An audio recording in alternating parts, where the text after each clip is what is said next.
चिंतित है महादेव? हाँ सती। कहीं आपको ये भय तो नहीं कि इतनी सुख सुविधा में पली बड़ी मैं कैलाश में कैसे रह पाऊंगी? मुझे चिंता तुम्हारी है सती। आप तो त्रिकालदर्शी हैं, भूत भविष्य सब देख सकते हैं।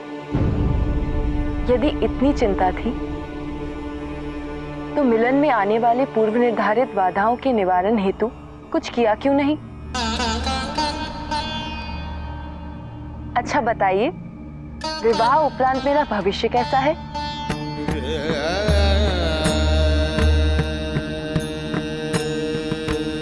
बताइए ना।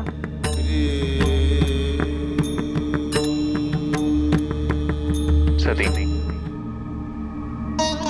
भूत भविष्य वर्तमान ये तीनों भेद उनके लिए हैं जो समयबद्ध हैं, जैसे देव, असुर, मनुष्य इत्यादि। किंतु जैसे ब्रह्मा, विष्णु, महेश समय से परे हैं, उसी प्रकार आदि शक्ति भी समय से परे है। तुम अपने कार्य स्वयं निश्चित करती हो और अपने भविष्य भी।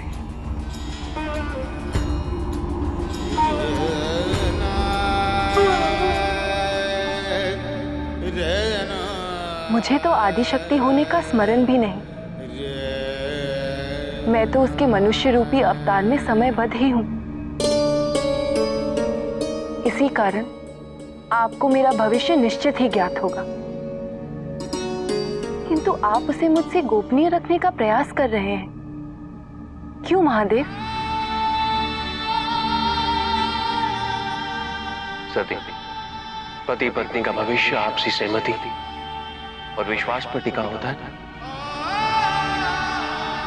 जिनका दांपत्य जीवन इन दोनों गुणों से सुसज्जित हो जाए, उनका भविष्य तो उज्ज्वल ही होगा। आपसी सहमति और विश्वास को बनाए रखने के लिए क्या करना होगा?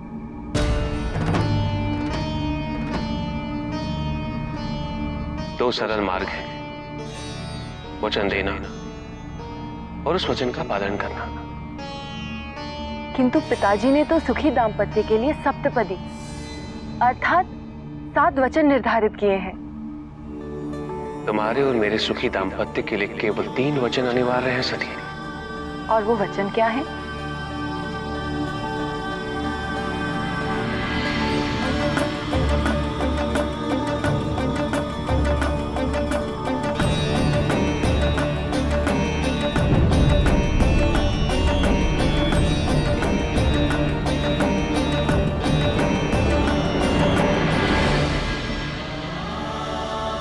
सदैव मेरे कहे का पालन करना,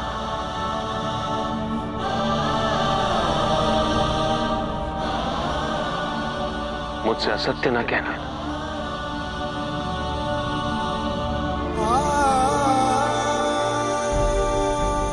और अंतिम मुझसे कदापि कुछ गोपनीय न रखना।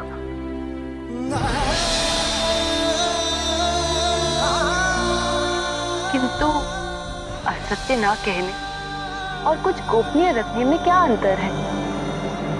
असत्य बोलने का तात्पर्य है सत्य को जानते हुए भी सत्य को बदल देना, और गोपनीय होने का तात्पर्य है सत्य का ज्ञात होते हुए भी सत्य ना कहना। बोलो सत्य, इन तीनों वचनों का पालन करोगी?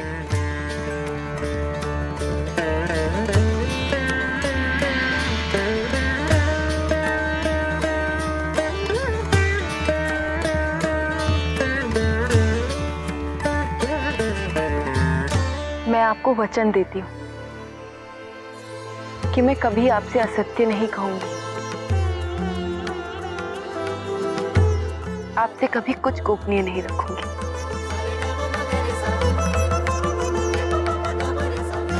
और आपकी कही हर बात मुझे सदैव स्वीकार होगी।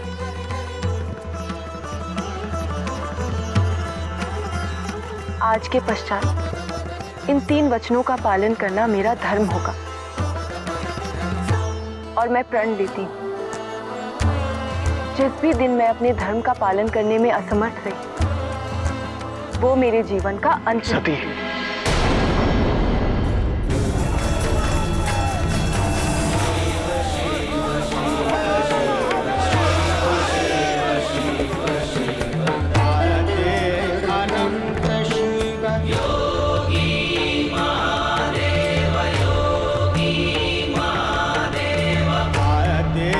अनंत शिव।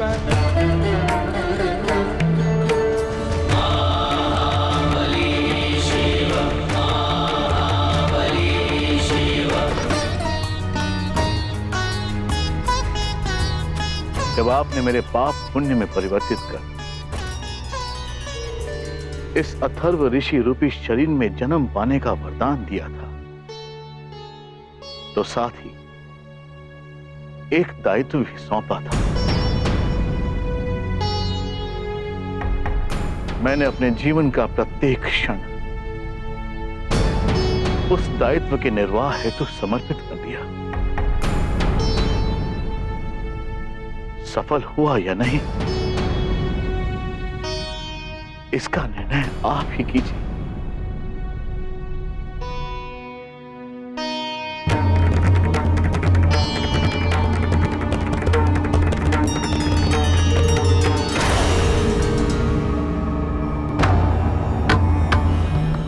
मैं ऋषि अथर्व द्वारा संकलित इस ग्रंथ को चौथे वेद होने की मान्यता प्रदान करता हूं,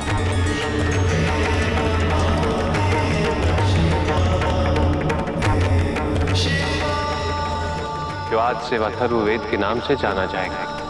हर हर महादेव! हर हर महादेव! हर हर महादेव! मैं धन्य हो गया प्रभु, मैं धन्य हो गया।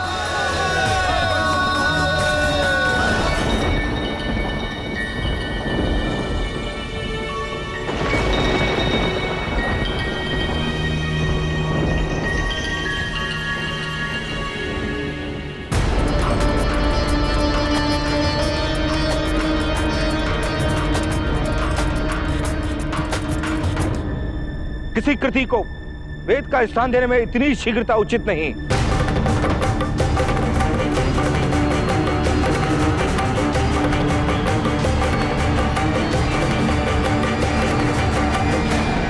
वेद केवल 3 है जो कल्प के प्रारंभ में हमारे पिता ब्रह्मदेव के मुंह से निकले थे। जब समस्त ज्ञान इन तीनों वेदों में समाया हुआ है, तो चौथे की संभावना ही कहां है?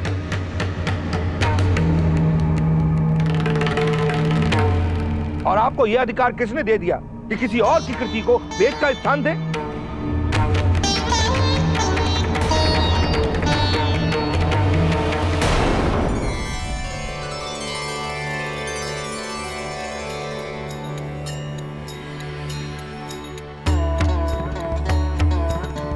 विश्व में प्रत्येक कार्य किसी अन्य कार्य का कारण होता है। इसलिए अब शास्त्रार्थ प्रारंभ किया जाए।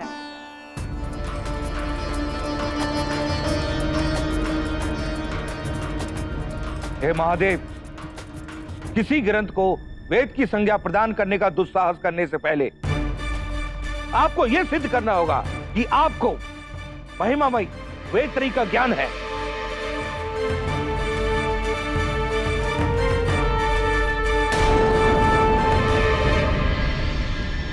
प्रत्यक्षणाणु मिथ्या यस्त पायो न बुध्यते एतम विदीन वेदेन तस्माद् वेदस्य वेदता।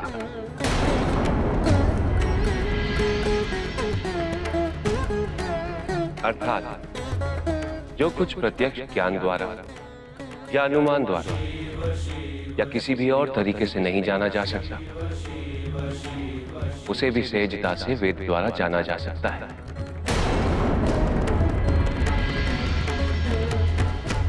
वेद ही संपूर्ण ज्ञान का मूल स्रोत है।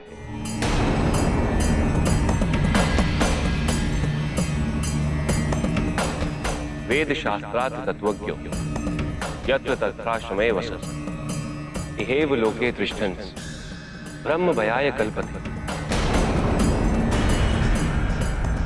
अर्थात वेद शास्त्र को जानने वाले चाहे जिस भी आश्रम में रहें, इस लोक में बैठे बैठे ब्रह्मत्व को प्राप्त कर सकते हैं। यही वेद की महिमा है। क्या सोचते हैं आप? वेद की 2-4 सूक्तियां याद करके वेद को प्रमाणित करने का अधिकार मिल जाएगा आपको?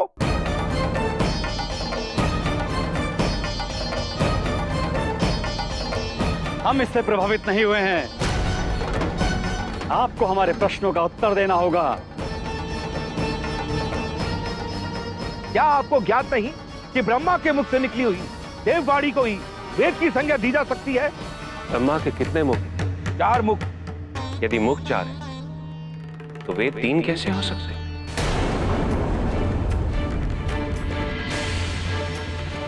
ऋषि अथर्व द्वारा संकलित यह ग्रंथ भी आपके पिता ब्रह्मदेव के मुख से ही निकला था। क्या ब्रह्मदेव के मुख से? क्या प्रमाण है इसका? प्रत्येक कल्प के अंत में सृष्टि का विसर्जन होता है तथा पुनः सृष्टि के निर्माण से पहले ब्रह्मदेव निद्राधीन रहते हैं। इस अंतराल को विकल्प के नाम से जाना जाता है। इस काल में समस्त वेद और ज्ञान ब्रह्मदेव के मस्तिष्क में समाहित रहता है। नए कल्प के निर्माण से पहले ये सारा ज्ञान ब्रह्मदेव के मस्तिष्क से अंतरिक्ष में प्रवाहित होता है। इस ज्ञान का संग्रह और दर्शन केवल देवगण और दिव्य दृष्टिवान ऋषिगण ही कर सकते हैं। किंतु इस कल्प के आरंभ में ऐसा नहीं है। जब ब्रह्मदेव के मस्तिष्क से चारों वेद निकल रहे थे तो सिर्फ हग्रीव ने इन्हें अपने अंदर स्थापित कर लिया।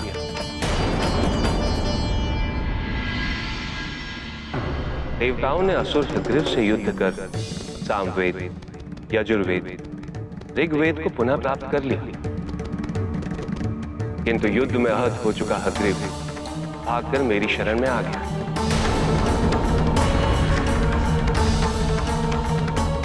हग्रीव असुर अवश्य था, किंतु उसने वेद पान किया। मैंने उसे वरदान दिया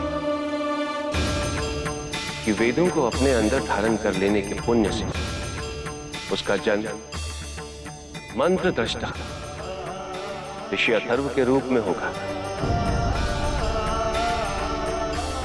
और तब वो चौथे वेद के मंत्रों का दर्शन कर उन मंत्रों को संग्रहित करेंगे, संसार के सामने लाएंगे। असंभव। यदि यह सत्य होता तो क्या हमारे पिता ब्रह्मदेव हमें यह नहीं बताते?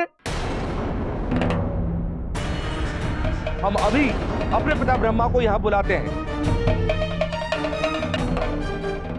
वो ये सिद्ध कर देंगे कि आप हम सबको भ्रमित करने के लिए असत्य का सहारा ले रहे हैं। यदि आपकी जिज्ञासा ब्रह्मदेव के आने से शांत हो तो मुझे कोई आपत्ति नहीं।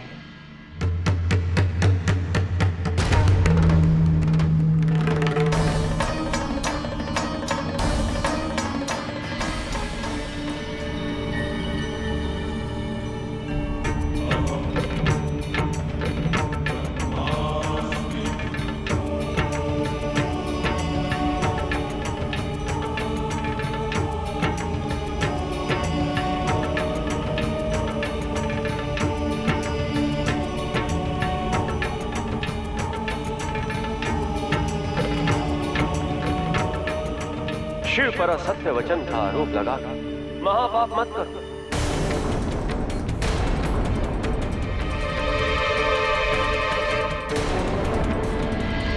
ऋषि अथर्व ने जो कुछ भी संग्रहित किया है उसका एक एक शब्द मेरे ही मुख से निकला है।